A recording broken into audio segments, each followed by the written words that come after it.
দেশব্যাপী চলমান মব জাস্টিসের বিরুদ্ধে রাজশাহী বিশ্ববিদ্যালয়ে প্রতিবাদ সমাবেশ অনুষ্ঠিত হয়। আজ সকাল 11:30টায় বিশ্ববিদ্যালয়ের প্যারিস রোডে অনুষ্ঠিত এই সমাবেশের আয়োজন করে স্টুডেন্ট রাইটস অ্যাসোসিয়েশন।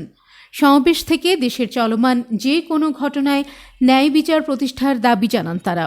সমাবেশে বক্তারা বলেন, কারো বিরুদ্ধে কোনো অভিযোগ উত্থাপিত হলে সুষ্ঠু তদন্ত প্রক্রিয়ার মাধ্যমে তাকে বিচারের আওতায় আনতে হবে। কর্মসূচিতে বক্তারা বলেন, দেশে মব জাস্টিস চলতে থাকলে সমাজে আরও নানান বিশৃঙ্খলা সৃষ্টি হবে।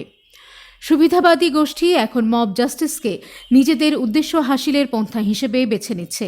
এ ধরনের ঘটনার আর যেন পুনরাবৃত্তি না হয় সেই বিষয়ে সকলকে সতর্ক থাকার আহ্বান জানান বক্তারা। সুন্দরভাবে গড়ে তোলার জন্য তারা কিন্তু ক্ষমা করে সঠিকভাবে প্রয়োগ হয় সে ব্যাপারেই চেষ্টা চলছে। নতুন রাষ্ট্রে যে যেখান থেকে যত সীমাবদ্ধতায় থাকুক, এখানে আইনের শাসন কায়েম করতে হবে। এইটাই আমাদের এই স্লোগান এবং এই দাবিতে আমাদেরকে সোচ্চার থাকতে হবে। আমরা গত 15 বছরে দেখেছি, কোনো ঘটনা ঘটলে সেটার বিচার তো দূরে থাকার কথা, যারা প্রতিবাদ জানাতো তাদের উপর নিপীড়ন, তাদের উপর হামলে পড়েছে।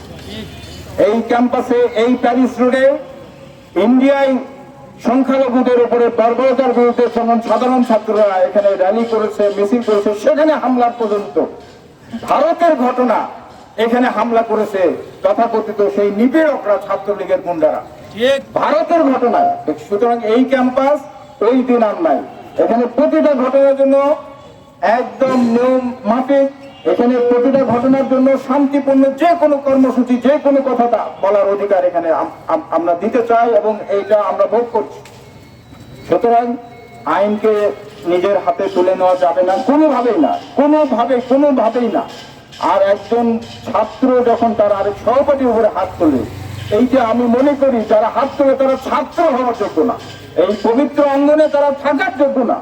সুতরাং এরা আইনের শাসন যাদের থাকবেই, এই ঘটনা প্রমাণিত হলে বিশ্ববিদ্যালয়ে তার সর্বোচ্চ শাস্তিমূলক ব্যবস্থা নিশ্চিত করার জন্য বিশ্ববিদ্যালয় কর্তৃপক্ষের কাছে আমরা দাবি রাখবো। আজকের এই আয়োজনের জন্য স্টুডেন্ট রাইটস অ্যাসোসিয়েশনের সংশ্লিষ্টদের প্রতি